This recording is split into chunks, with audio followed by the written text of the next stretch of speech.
British शासन के दौरान भारत में अंग्रेजी शासन व्यवस्था को बनाए रखने के लिए गवर्नर तथा गवर्नर जनरल की नियुक्ति की गई तथा इन गवर्नर जनरल तथा गवर्नर के कार्यकाल में कुछ विशिष्ट घटनाएं घटी जिसे हम विस्तार से इस वीडियो में चर्चा कर रहे हैं। तो यहाँ पर हम स्टार्ट करते हैं सर्वप्रथम बंगाल के गवर्नर से उनसे। तो यहाँ पे दिया हुआ है बंगाल का प्रथम गवर्नर थे रॉबर्ट क्लाइव। इनका कार्यकाल था 1757 से 1760। इनके कार्यकाल में प्रमुख घटनाएं, सबसे पहले तो हुआ था 1757 का प्लासी का युद्ध। इन्हीं के कार्यकाल में हुआ था। बंगाल में द्वैत शासन लागू हुआ था। श्वेत विद्रोह भी हुआ था। 1765 में इलाहाबाद में संधि की गई थी। यहाँ पे 2 संधि हुआ था। ये संधि हुआ था 1764 बक्सर के युद्ध के बाद।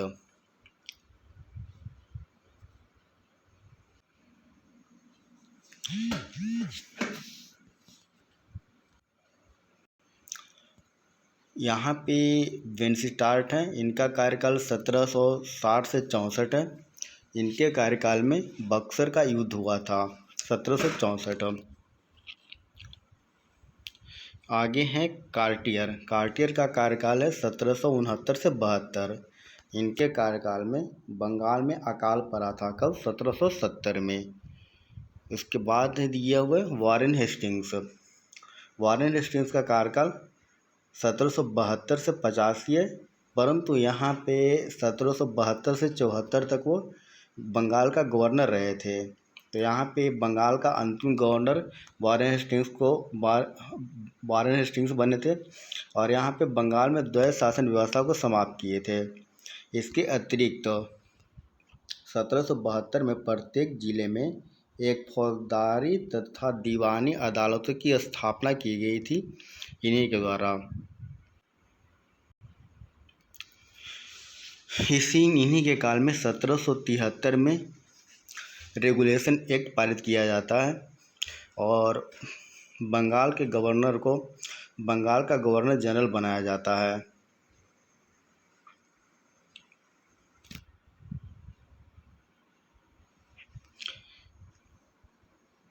इन्हीं के काल में 1780 से 84 में द्वितीय आंग्ल मैसूर युद्ध मैंगलोर की संधि होती है।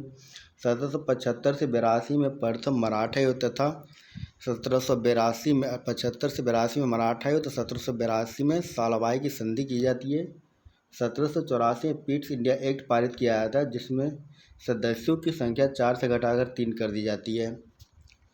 इसके अतिरिक्त 1784 में विलियम जोन्स के द्वारा एशियाटिक सोसाइटी ऑफ बंगाल की स्थापना की जाती है। उसके बाद इनके द्वारा इजारेदारी प्रथा का शुरुआत किया जाता है। इजारेदारी प्रथा एक प्रकार से भू राजस्व कर वसूलने का प्रथा।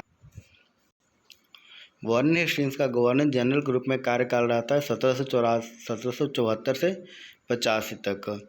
इसके बाद आते हैं लॉर्ड कॉर्नवालिस। इनका कार्यकाल 1786 से 1793 है और 1805 ईस्वी में दिया हुआ है। इनके द्वारा इसमें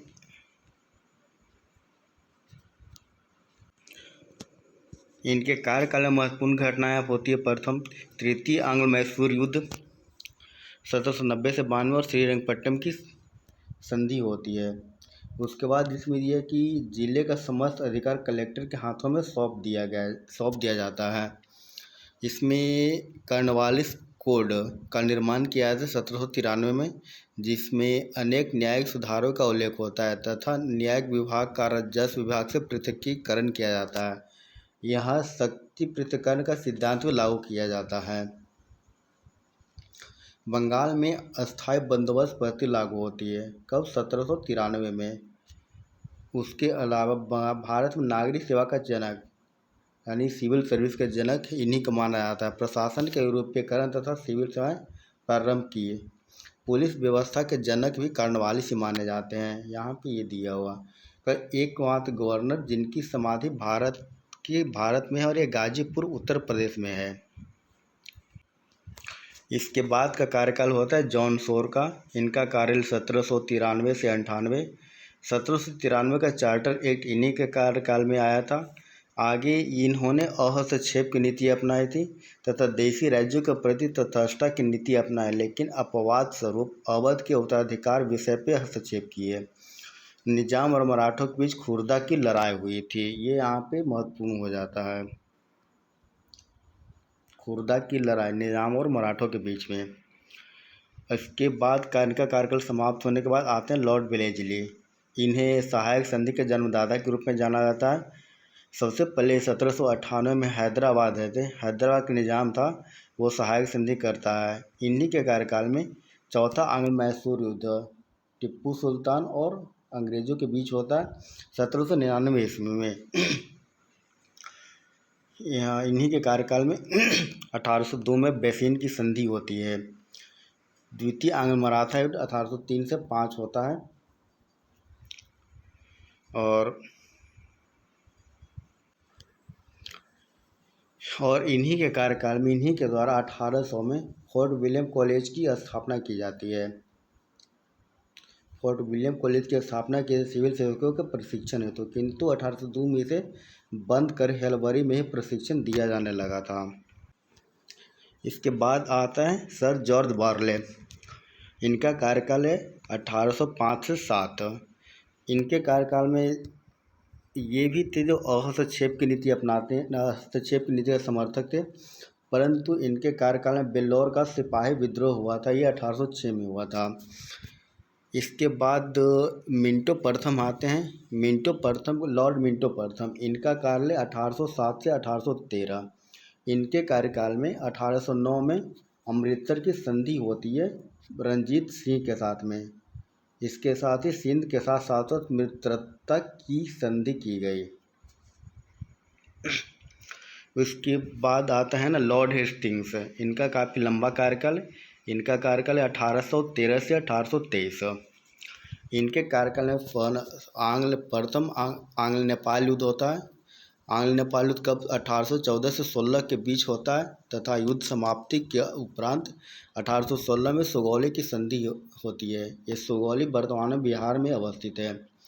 इन्हीं के काल में तृतीय आंग्ल मराठा युद्ध 1816 से 19 तथा मराठा प्रदेश संघ कंपनी के साम्राज्य में विलय किया जाता है।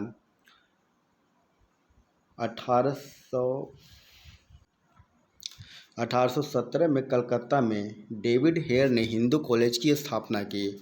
इन पिंडारियों का दमन व पेशवा पद की समाप्ति की घोषणा लॉर्ड हेस्टिंग्स द्वारा किया जाता है। इन्हीं के कार्यकाल में 1820 में रैयतवाड़ी व्यवस्था लागू की जाती है मद्रास में टॉमस मुनरो के द्वारा। 1822 में हॉल्ट मैकेंजी के द्वारा पंजाब में महलवाड़ी व्यवस्था की शुरुआत की जाती है।